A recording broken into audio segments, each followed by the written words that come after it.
34.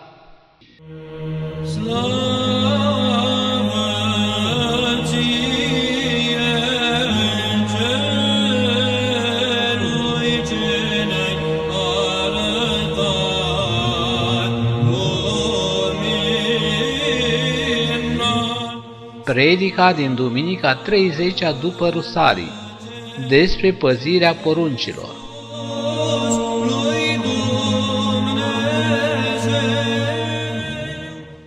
În numele Tatălui și al Fiului și al Sfântului Duh.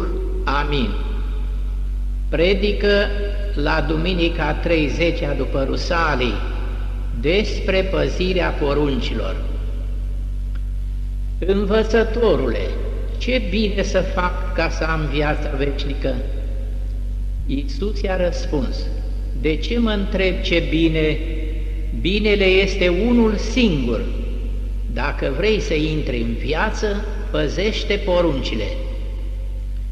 Frați creștini, întrebarea aceasta a fost pusă de un tânăr bogat Mântuitorului Iisus Hristos, un tânăr care îl interesa viața veșnică. Întrebarea aceasta ar trebui să fie întrebarea fiecărui om pământean care aleargă după paradisul pierdut, după fericirea în care a fost zidit și care i-a rămas în amintirea sufletului. Aceeași frământare sufletească a avut-o și tânărul bogat din Sfânta Evanghelie de astăzi. Cu toată bogăția lui, cu toată tinerețea lui, el se grăbește să afle calea care duce la viața veșnică. Îl interesează lucrul acesta și vrea să știe ce să facă să moștenească această viață veșnică. El vede că toată bogăția lui este trecătoare și va trebui să o lase și să plece pe un drum necunoscut în veșnicie. El vede nesiguranța și deșertăciunea acestei vieți vremelnice, căci această viață vremelnică în care trăim, pe bună dreptate, spune fericitul Augustin, că nici nu merită să se numească viață, fiindcă este plină de necazuri, de supărări, de dureri și suferințe de tot felul. În fiecare zi ne confruntăm cu aceste suferințe și avem parte de ele, și cei bogați și cei săraci, toți au parte de aceste necazuri și suferințe într-un fel sau altul. Așa că în viața aceasta pe pământ nici nu ne putem numi moștenitori, ci mai degrabă niște săraci călători. Sfânta Carte a lui Dumnezeu, Scriptura, aseamănă viața vremelnică a omului cu umbra și visul, cu suflarea și cu aburul, cu sunetul și cu vântul, cu iarba și floarea câmpului, cu corabia pe mare și cu vulturul în zbor, căci toate sunt trecătoare. Să vedem acum care este viața veșnică și în ce țară se va putea trăi viața veșnică și ce condiții ni se pun ca să ajungem noi acolo. Noi, creștinii ortodoxi, mărturisim, credem și nădăjduim că după judecata de apoi urmează viața veșnică. De aceea zicem în crezul: aștept învierea morților și viața veacului ce va să fie. Viața veșnică constă în cunoașterea lui Dumnezeu și a Fiului Său, Iisus Hristos. Această viață veșnică începe încă de pe pământ pentru toți aceia care cred cu adevărat și urmează învățăturile Lui, adică se leapădă de lumea cu păcatele ei și toate fără de legile ei. Viața veșnică este făgăduită tuturor creștinilor adevărați și e dată de Dumnezeu prin Fiul Său. De aceea, această viață veșnică se numește moștenire. Împăratul nostru, Iisus Hristos, guvernează împărăția cerurilor, în care vor intra și vor trăi sufletele drepților în viața viitoare. Acolo, în împărăția lui Dumnezeu, este sânul lui Avram, unde se mângâie cei ce au fost chinuiți și asupriți în lumea aceasta, cei ce au suferit boală, sărăcie, nedreptăți și n-au cârtit. Pentru a fi cetățeni ai acestei împărății veșnice, pentru ca să viețuim și să fim fericiți acolo, nu ni se cere ca să fim de viță împărătească, nici să avem putere, ranguri, bogății, ci o prefacere sufletească. Dacă nu ne cere Dumnezeu nici bani, nici avere, nici să fim de viță împărătească, ca să intrăm în viața veșnică din împărăția cerurilor, ne cere totuși altceva, și anume păzirea poruncilor, așa cum i-a spus și tânărului bogat din Sfânta Evanghelie de astăzi. Dacă vrei să intri în viață, păzește poruncile. Prin păzirea poruncilor dovedim și noi că îl iubim pe Dumnezeu. Domnul Hristos zice: cine are poruncile mele și le păzește, acela mă iubește. Din Sfintele porunci învățăm cum trebuie să trăim pe pământ ca niște copii al lui Dumnezeu, căci împărăția lui se începe de aici, de pe pământ, din lumea aceasta. De aceea fiii lui trebuie să se roage zicând: vie împărăția ta, precum în cer, așa și pe pământ. Iar cele 10 porunci de care ne spune Sfânta Scriptură, Mântuitorul, să le păzim, se află în capitolul 20 de la Exod, ieșire.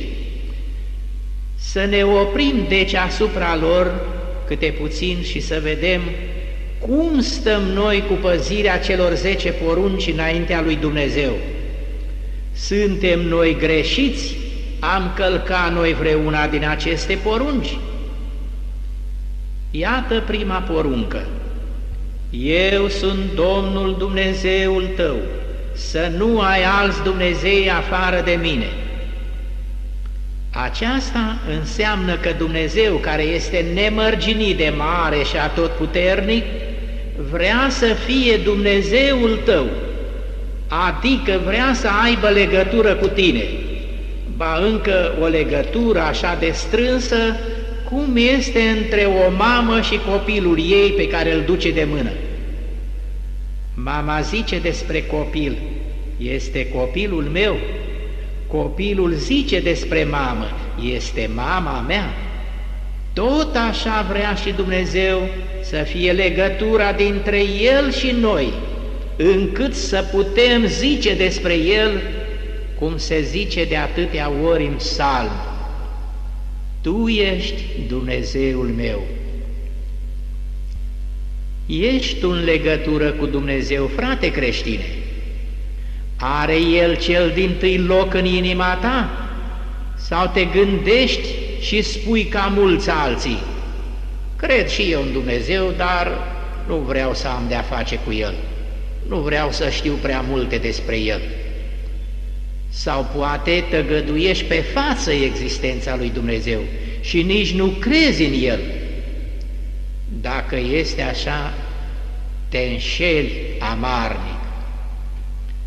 Mulți au ajuns așa departe cu tăgăduirea lui Dumnezeu, încât le este rușine să mai rostească numele lui Dumnezeu și îl înlocuiesc cu alte nume, că de multe ori îi auzi: cerul să se îndure de noi, sau natura l-a făcut așa, soarta nemiloasă l-a răpit din mijlocul nostru, sau norocul a ajutat, și multe alte nume de acestea le pun oamenii înaintea lui Dumnezeu fiindcă le e rușine cu el.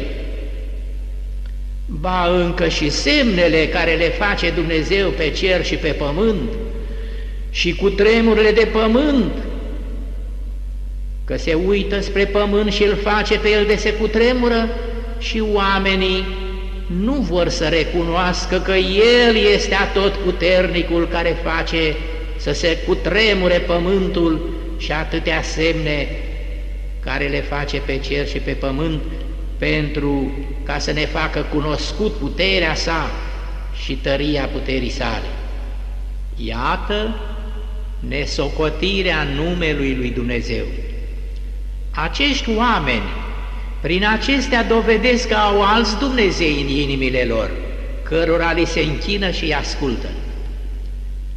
Ce legătură este între tine și Dumnezeu, iubite frate creștine? Este El Dumnezeul tău? Are El locul cel dintâi în gândirea ta, în inima ta și în viața ta? Te temi tu de El, îi ești tu recunoscător, îl asculți, îi ești supus întru totul. Poate El care știe toate acestea să privească cu plăcere la trecutul tău, în lăuntru inimii tale, în viața ta de acum? Privirea Lui nu descopere în tine ceva vrednic de osândit? Gândește-te bine și vezi unde ți este greșeala și repară cât de grabnic, cerând iertare pentru toate aceste greșeli.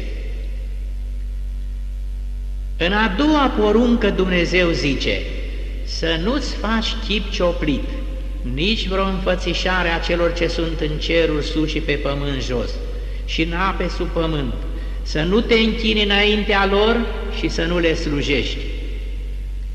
Idol este orice lucru care ocupă locul Dumnezeului celui viu și nevăzut în inima, în mintea și ochiul omului. Idol este și banul și averea, când ții la ban sau la avere mai mult ca la orice. Apostolul Pavel scrie în epistola către Efeseni: căci știți bine că niciun curvar, niciun stricat, niciun lacom de avere, care este un închinător la idoli, n-are parte de moștenire în împărăția lui Hristos Dumnezeu. Idol este și pântecele, când ții la mâncare sau la băutură mai mult ca la Dumnezeu. Căci zice, Dumnezeul lor este pântecele, scrie Apostolul Pavel în epistola către Filipeni. Idol poate să fie și bărbatul, femeia sau copilul, la care ții mai mult ca la Dumnezeu. Domnul Hristos zice: cine iubește pe tată ori pe mamă mai mult decât pe mine, nu este vrednic de mine. Și cine iubește pe fiu ori pe fiică mai mult decât pe mine, nu este vrednic de mine. Că omul iubește pe ai săi mai mult ca pe Dumnezeu, se vede foarte des și foarte ușor. Când, de pildă, unui om i-a murit copilul și în durerea lui începe să se certe cu Dumnezeu că de ce i-a luat copilul. Aceasta arată că pentru el copilul i-a fost un idol. O mulțime de idoli moderni s-au ivit acum pe pământ și chiar în casele creștinilor. Filmele pornografice, revistele cu imagini imorale, televizorul cu toată puzderia și spurcăciunile, căci tineretul își lipește pe pereții casei aceste imagini cu femei goale și bărbați prin care își spurcă mintea, inima și ochii.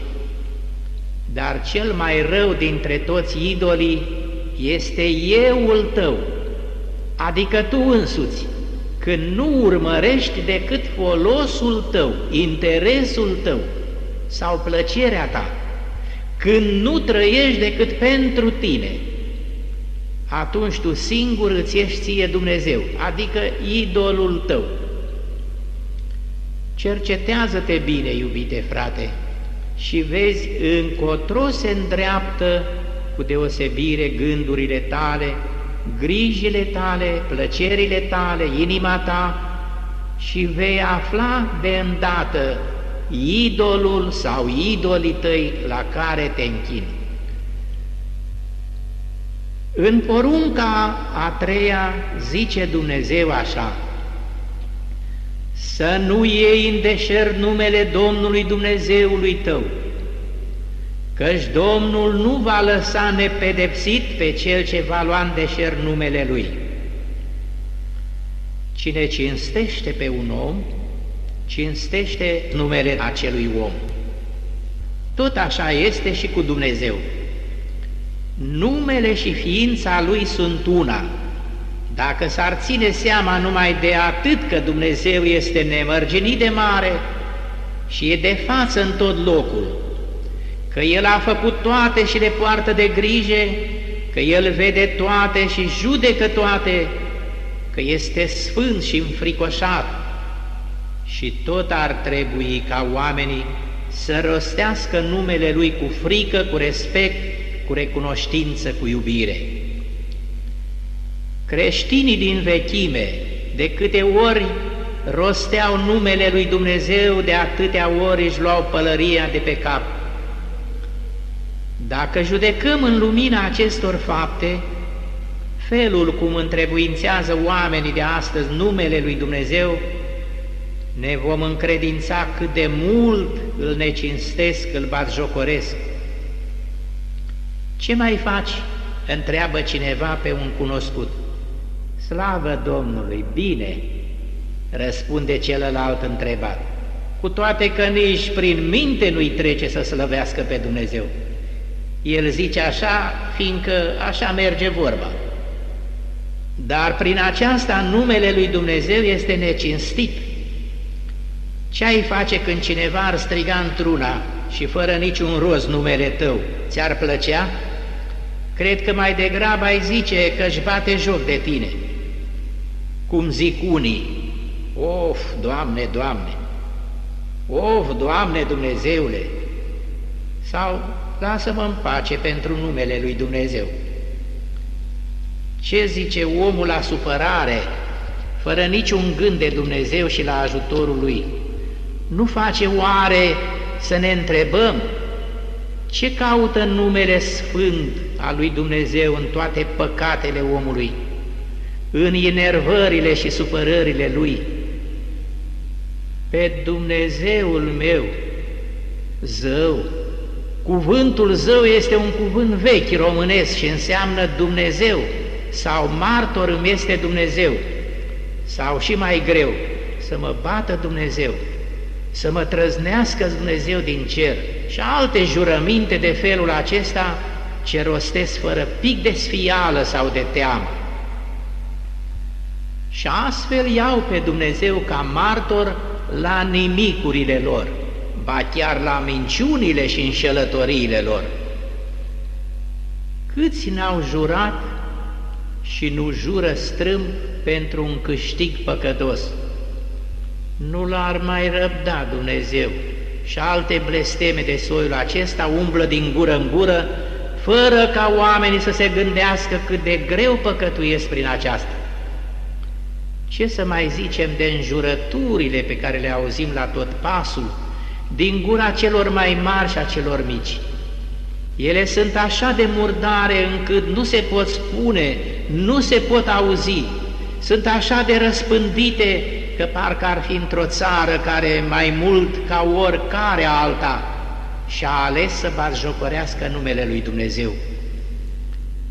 De foarte multe ori numele Lui Dumnezeu este rostit și chemat și în acele locuri care cu adevărat sunt drăcești, cum sunt descântecele, vrăjitoria, ghicitul, spiritismul și altele. Iubite frate, cugetă adânc la acestea și vezi, nu cumva te ține prins în vreo mreajă, în vreuna din aceste ispite și nu poți să scapi de ele? Gândește-te bine ca să nu fie prea târziu când te vei întâlni cu Dumnezeu în față, că atunci nu vei mai avea ce spune. Să vedem acum ce spune Dumnezeu în porunca a patra. Adu-ți aminte de ziua de odihnă ca să o sfințești, să lucrezi 6 zile și să-ți faci lucrul tău. Dar ziua 7-a este ziua de odihnă închinată Domnului Dumnezeului tău. Să nu faci nicio lucrare în ea, nici tu, nici fiul tău, nici fiica ta, nici boul tău, nici roaba ta, nici vita ta, nici străinul care este în casa ta. Până la Domnul Iisus Hristos, ziua de odihnă era sâmbăta și o țineau numai evreii în cinstea lui Dumnezeu, care îi scăpase din robia Egiptului. Era mai mult o sărbătoare națională evreiască, dar era și simbolică, ca să se împlinească mai târziu cu Domnul Hristos. Venind însă Domnul Iisus Hristos, care a fost răstignit pentru noi, a murit, s-a îngropat pentru noi și a 3-a zi a înviat, în dimineața zilei de duminică, El ne-a liberat din robia iadului, nu a Egiptului, din ghearele satanii, nu ale lui Faraon. Ne-a lăsat această zi la toți creștinii din toate popoarele să o ținem și să o cinstim, căci duminica mai înseamnă ziua Domnului. Și cum trebuie să cinstim noi ziua duminicii, ziua lui Dumnezeu? Iată cum: să mergem la biserică, să-i aducem închinăciuni, laude și mulțumiri, să-i aducem daruri prinoase, jertfă de laudă și cerere, și să învățăm legea Lui ca să-L cunoaștem pe Dumnezeu, să citim Sfânta Scriptură cu atenție, să citim viețile Sfinților, cazaniile, psaltirea, să cântăm cântări religioase, să facem rugăciuni, să spunem și altora de Dumnezeu, să cercetăm bolnavii, spitalele, azilele și orice faptă bună. Dar cine se mai gândește astăzi la aceste lucruri? Ce au făcut oamenii din ziua duminicii știți cu toții. Dintr-o zi care ar fi trebuit să fie cu totul pentru Dumnezeu, ei au făcut o zi pentru diavolul, pentru păcat. În adevăr, dacă ar fi zis Dumnezeu 6 zile să lucrezi, iar a 7-a să ți-o faci de cap, tot n-ar fi fost o mai mare necinstire a duminicii ca cea din zilele noastre. Pentru că duminica pentru cei mai mulți înseamnă o zi de trândăvie, de petreceri, de chefuri, îmbeții, încerturi, îmbătăi, omoruri, risipă, jocuri de cărți, dansuri, serate, baluri, curvii, dezmăți și altele multe, care toate acestea mai mult duminica se fac. Unii muncesc din greu o săptămână întreagă și abia așteaptă să-și ia plata, pentru ca apoi duminica să intre în crâșmă și să nu mai iasă de acolo până nu și-au băut și banii și mințile. Iar a doua zi n-au nicio plăcere de muncă, pentru că mintea este tulburată, capul greu și trupul otrăvit de băutură. Casa le este ca un vai de ea, certuri și neînțelegeri, înjurături, ură și bătăi, lipsă și amar. Copiii văd la părinții lor pilde rele și astfel li se pregătește un viitor nenorocit. Nu pot să văd nelegiuirea unită cu sărbătoarea, zice Dumnezeu prin prorocul Isaia, la capitolul 1 cu versetul 13. Alții lucrează duminica tot așa ca și în celelalte zile din săptămână. Mulți, mai ales duminica, au musafiri și petreceri, jocuri și dezmăți, banchete și toate relele. De aceea nu greșim când spunem că această zi, în loc să fie o zi de odihnă trupească și de binecuvântare sufletească, este pentru cei mai mulți o zi de păcat, de rușine și de pierzare. Păcatul se lăfăiește în această zi mai mult ca oricând, ca în oricare altă zi din săptămână. Iată, frați creștini, să ne gândim mai serios la aceste lucruri și să ne punem întrebarea: am sfințit noi cu adevărat această zi? Am sfințit noi această zi din săptămână mai mult? Ne-am sfințit noi și mai mult ca în celelalte zile?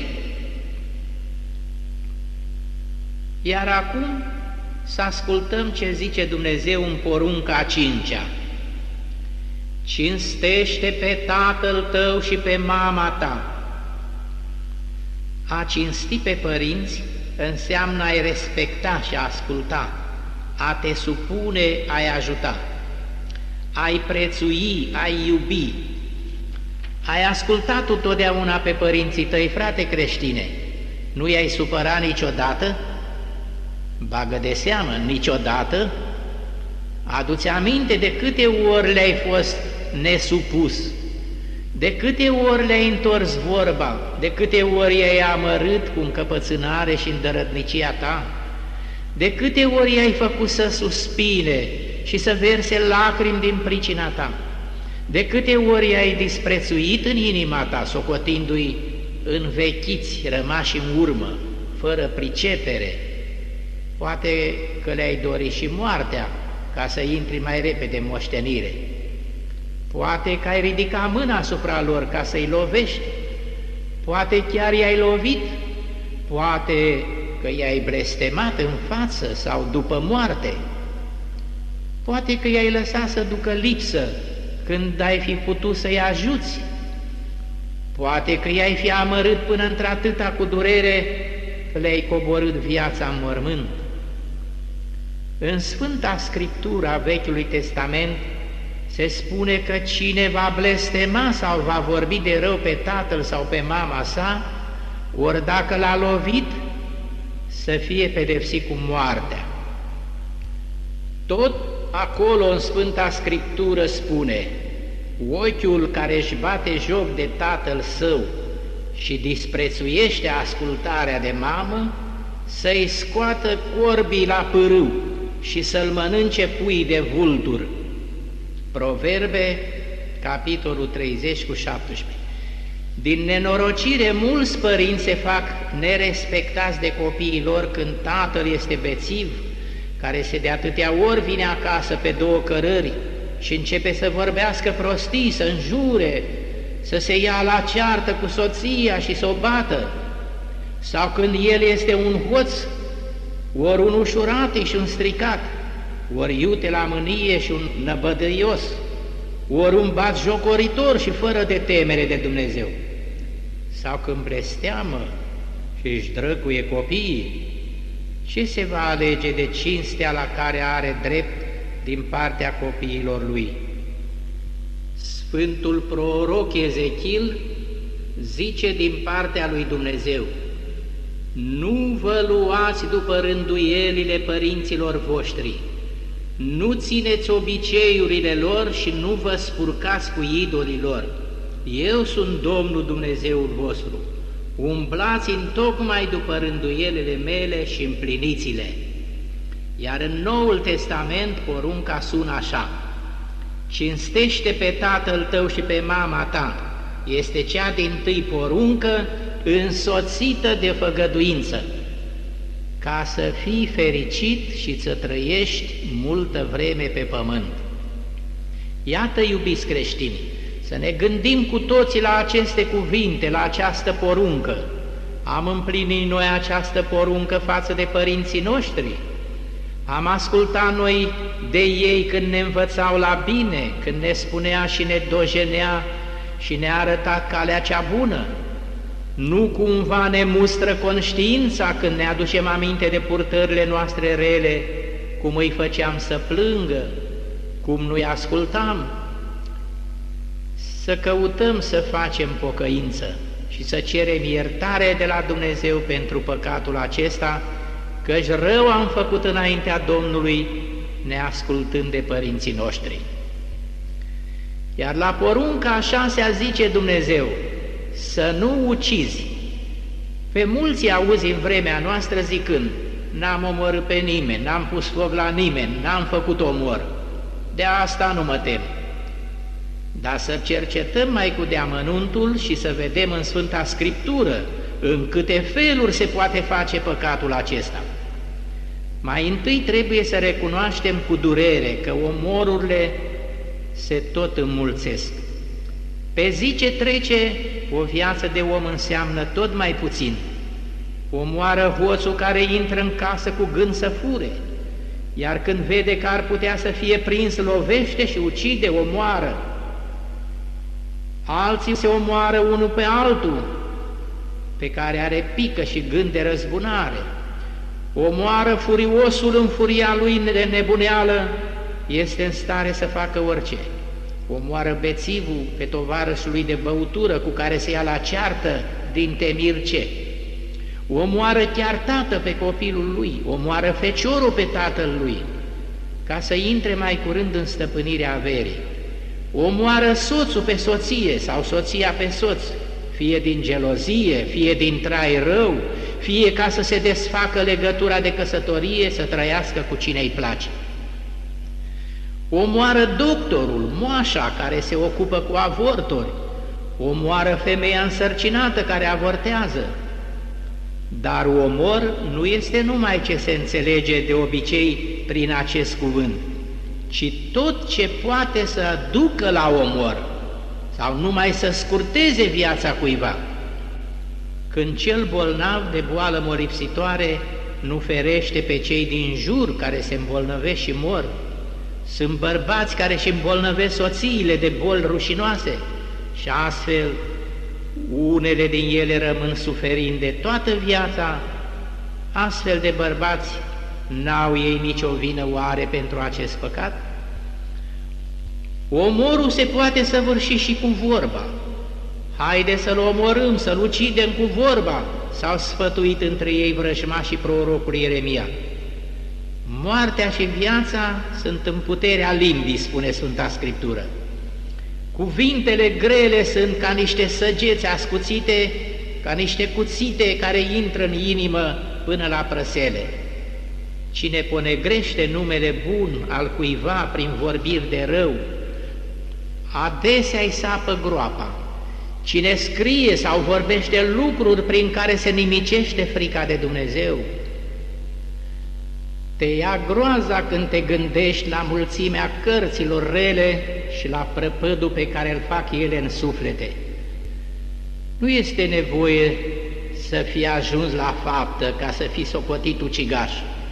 Este destul să urăști pe cineva pentru ca Dumnezeu să te socotească vinovat de ucidere. Iată ce scrie evanghelistul Ioan: oricine urăște pe fratele său este un ucigaș. Ura este sămânța uciderii, iar uciderea este de cele mai multe ori înfăptuirea unui gând de ură. Dumnezeu se uită la inimă și vede acolo ura, acea rădăcină otrăvită de unde iese uciderea, dar mult mai greu de cei ce se omoară singuri. Iată, iubiți creștini, câte răutăți și câte păcate se fac și în câte feluri și ne întrebăm acum, oare n-am greșit, n-am păcătuit și noi în vreun chip oarecare din câte am auzit la această poruncă? Sau dacă puteți să spuneți că nu, eu numai atât aș vrea să vă întreb, dacă cineva n-a urât niciodată pe nimeni, sau nu cumva ți-a părut bine când ai auzit că a murit cineva care te-ai certat vreodată cu el? Ți-a părut bine de răul și de moartea aproapelui tău, vrăjmașului tău? Privită în lumina dumnezeieștei Scripturi, această poruncă, vedem că foarte mulți o călcăm. Să fim cu atenție, căci dacă numai ura, dușmănia are puterea să ne mânjească mâinile de sângele aproapelui nostru, nici rugăciunile nu ne sunt primite. Să luăm în serios toate aceste lucruri și să ascultăm cuvântul lui Dumnezeu ca să nu mai greșim. În a 7-a poruncă zice Dumnezeu, să nu prea curvești. Cine nu observă că în zilele noastre a pierit cu totul rușinea? Și cine nu are rușine de oameni nu are nici frică de Dumnezeu. După ce că omul este pornit spre păcat din firea trupuiască păcătoasă a trupului, mai vin și din afară tot felul de ațățări, cărți și tablouri, înfățișând trupuri goale de femei, în care păcatul desfrânării este zugrăvit fără perdea și foarte atrăgător. Ba, sunt femei care se lasă să fie fotografiate așa goale, ca să fie puse prin reviste și împrăștiate prin toată lumea. Vai, vai lor! Am văzut astfel de tablouri în case de oameni care se cred serioși și chiar morali. Apoi cum să mai stea mintea la locul ei, inima și nervii, dacă femeile se îndoapă la rând cu bărbații de alcool și tutun, beau de se îmbată și aduc pe lume copii bolnavi cu mintea și epileptici îndrăciți. Majoritatea femeilor au întrecut orice bun simț și s-au pus în slujba satanii prin îmbrăcăminte și lux, pentru că umblă mai mult goale, cu rochii scurte, strâmte, despicate și în multe feluri își arată goliciunea trupului. Păcatul acesta este grozav de molipsitor și se răspândește cu o mare iuțeală. Așa se înțelege de ce tinerii și chiar fete fac păcate scârboase prin internate, cămine și pe unde sunt mai mulți la un loc. Din această cauză rămân copiii și soții plângând și se despart prin divorț și o mulțime de răutăți ies din nerușinarea, obrăznicia și portul femeilor fără frică de Dumnezeu. A ajuns lumea cu păcatul acesta ca cei din Sodoma și Gomora, pe care i-a ars Dumnezeu cu foc și pucioasă. Cine vrea să ajungă în viața veșnică, frați creștini, să se ferească de aceste blestemății, să ne abatem ochii de la aceste deșertăciuni, să nu lăsăm să ne spurce mintea și inima nici o imagine atrăgătoare spre desfrâu. Iată de ce nu e bun nici televizorul.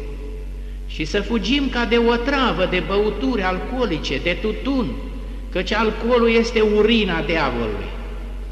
Cine nu se ferește de acestea, cu niciun chip nu va putea să se lase de păcatul desfrâului și nu va ajunge la viața veșnică. În porunca 8-a zice Dumnezeu să nu furi. Se știe că a fura înseamnă a lua lucru altuia, fie el mare sau mic. A fura 1 leu sau 1000 de lei înaintea lui Dumnezeu, tot furt se numește. Pornirea spre acest păcat se arată la om încă de când este copil. Copiii își fură jucării unii altora, păpușile, din casă fură dulciuri și bani, în școală, în clasă fură creioane, stilouri, caiete. Nimicuri poate va zice cineva. Da, de la aceste mici lucruri va ajunge la cele mari. Nu valoarea lucrului furat, ci furtul însuși. Iată ce este păcat. Să dăm însă unele pilde de furturi peste care oamenii de obicei trec. Când din greșeală ți s-a dat un rest mai mare, iar tu ai băgat de seamă și nu l-ai înapoiat, ai furat. Când ai văzut că vânzătorul s-a înșelat la socoteală, iar tu ai tăcut ca să plătești mai puțin, ai furat. Când ai călătorit în tren sau în tramvai fără bilet sau ai plătit mai puțin decât se cuvenea, ai furat. Când din casa în care ai făcut servicii ai luat ciorapi, batiste, lingurițe și alte lucruri, ai furat. Când ai cumpărat ceva pentru cineva și ai spus că ai dat mai mult, ai furat. Toți cei ce fac cumpărături pentru alții, cu multe furturi, se mai încarcă în cugetul lor. Tutorii fură din averea orfanilor, ei se îmbogățesc, iar orfanii sunt lăsați săraci. Cine înșală la cântar, fură. Cine amestecă marfa sau dă o marfă proastă drept una bună și ia preț ca pentru cea bună, fură. Cine cumpără lucru de furat, fură. Lăptarul care pune apă în lapte, fură, pentru că ia bani pe apa care nu îl costă nimic. Croitorul care oprește din stofă, fură. Funcționarul care ia de unde lucrează, scule sau materiale, fură. Omul plătit cu ziua sau funcționarul când nu este supravegheat, stă degeaba. În timpul când ar trebui să lucreze, fură. Școlarul care copiază la lucrarea scrisă, înșală și fură. Cine se împrumută și nu mai dă înapoi ce a împrumutat, fură. Cine dă bani cu camătă, fură. Cine trece pe lângă ogorul sau o grada altuia și ia de acolo un ștulete de porumb, o păstaie de fasole, un dovleac, un znop de grâu, o furcă de fân, fură. Cine paște vitele în iarba altuia, cine intră cu coasa în cositura altuia, fură. Cine închide pasărea cuiva și o oprește pentru sine, fură. Cine ia din grădina altuia fructe, pepeni, zarzavatul, fură. Vai de cel ce strânge câștiguri nelegiuite pentru casa lui, zice Dumnezeu, căci piatra din mijlocul zidului strigă și lemnul care îi leagă grinda răspunde, zice Dumnezeu prin prorocul Habacuc. Ce ziceți, iubiților creștini, despre toate acestea? Ne judecăm noi singuri? Să vedem dacă averea pe care am strâns-o n-are ceva necurat în ea? Nu cumva ai furat ceva și ai pus în podul tău, în casa ta, în grădina ta? Nu cumva porți pe tine vreo haină de furat? Nu cumva în banii pe care îi ai la cec sau acasă ai și niște bani din aceștia de furat?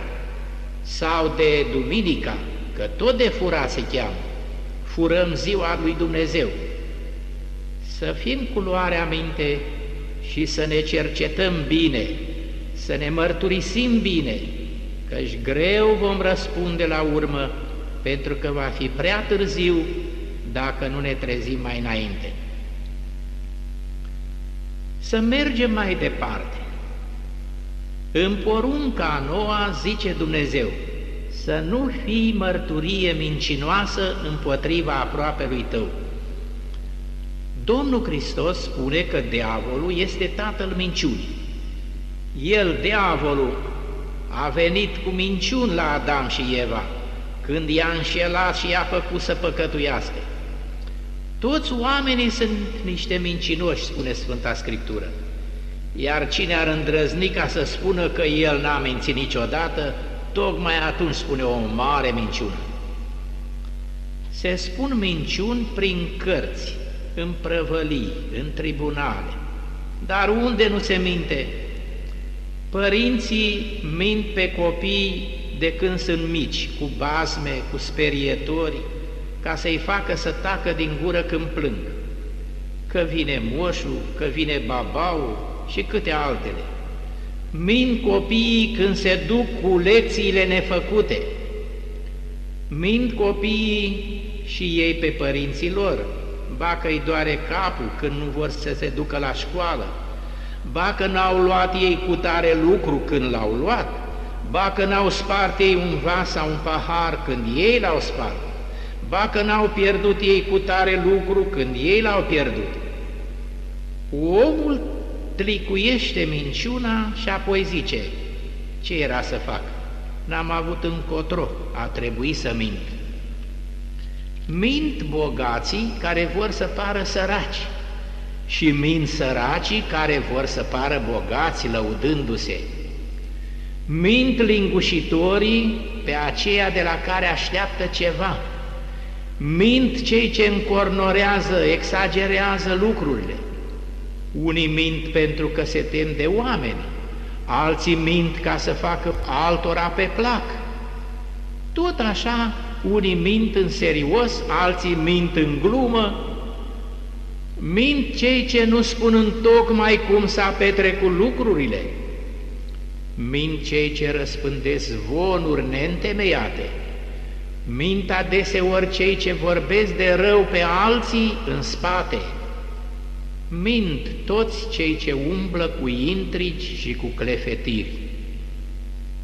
6 lucruri urăște Dumnezeu, zice Sfânta Carte, ba chiar 7.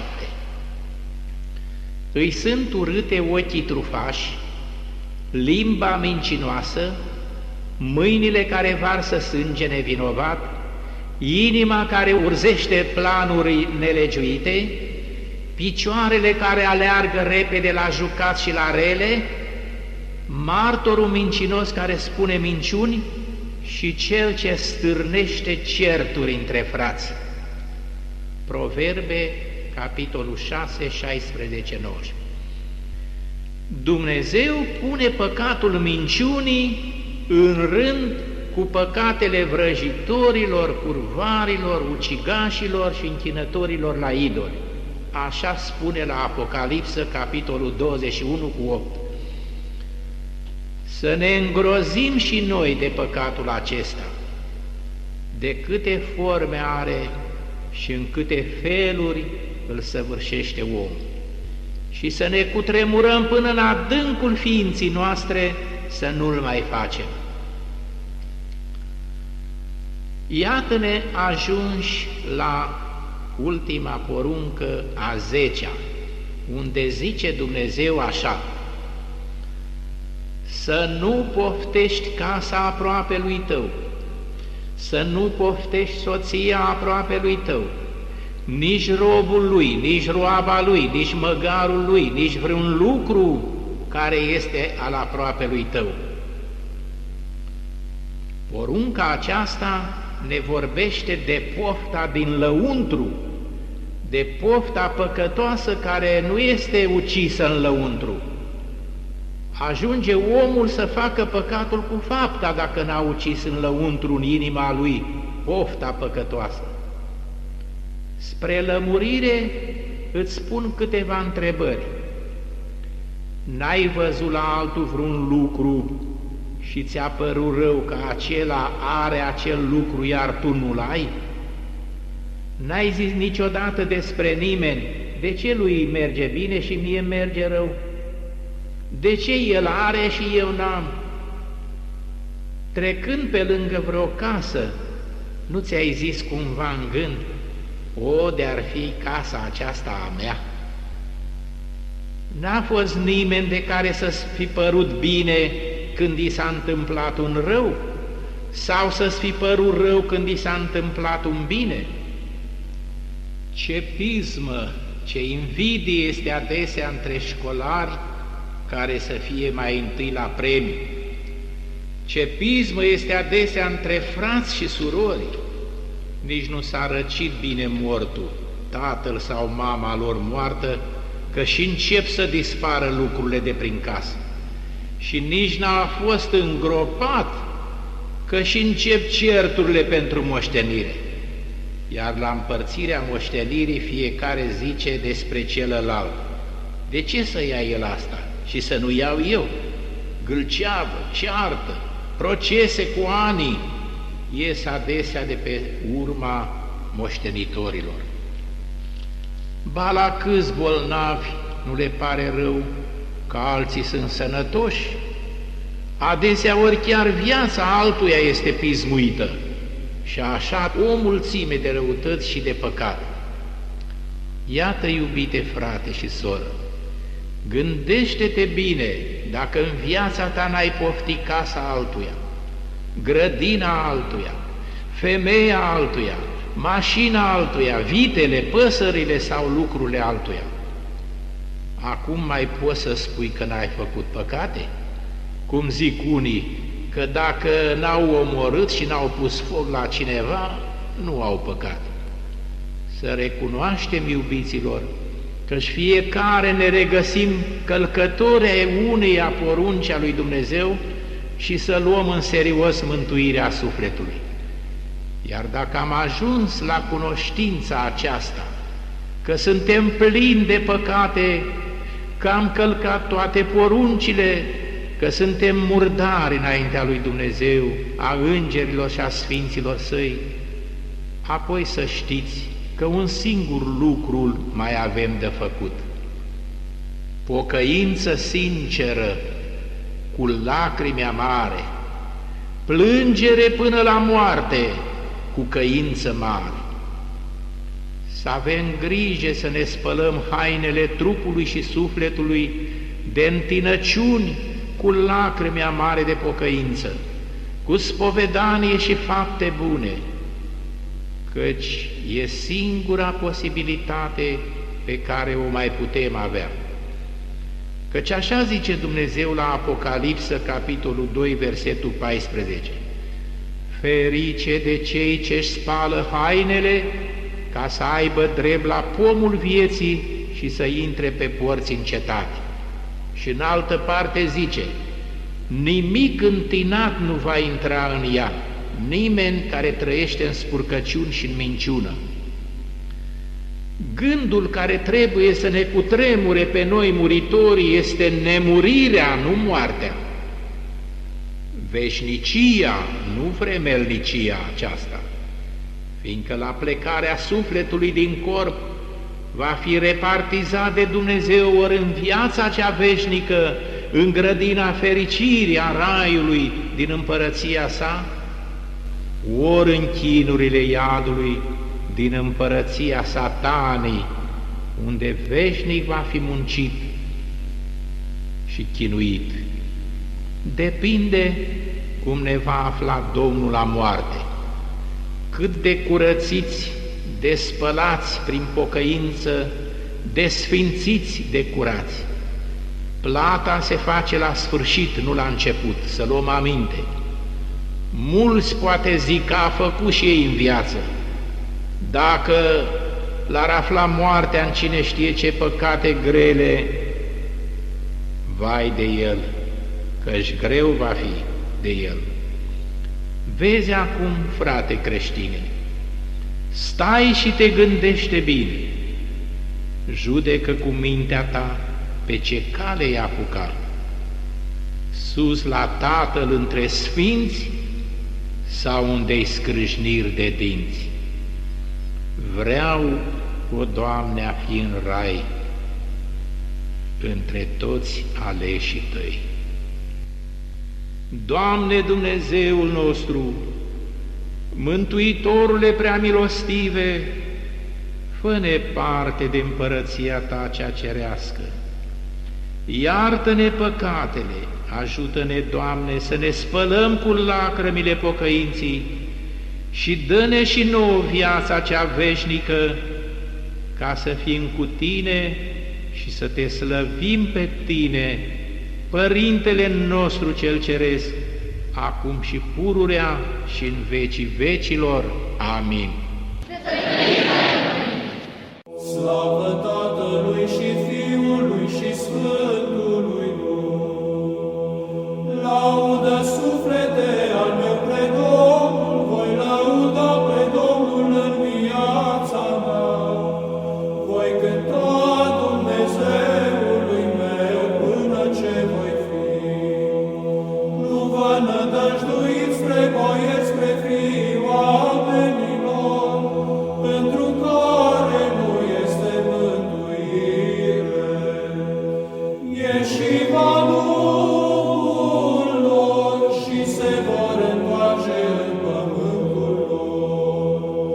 În ziua aceea vor pieri toate gândurile lor. Fericit este căruia Dumnezeului Iacov este ajutorul lui. Nădejdea lui spre Domnul Dumnezeul lui, spre Cel ce a făcut cerul și pământul, marea și toate cele ce sunt întrânsele, spre Cel ce păzește adevărul în veac, spre Cel ce face judecată ce dă hrană celor flămânzi. Domnul dezleagă pe cei ferecați în obezi, Domnul înțelepțește orbii, Domnul ridică pe cei surpați, Domnul iubește pe cei drepți, Domnul păzește pe cei nemernici, pe sărac și pe văduvă va primi și calea păcătoșilor o va pierde. Împărății va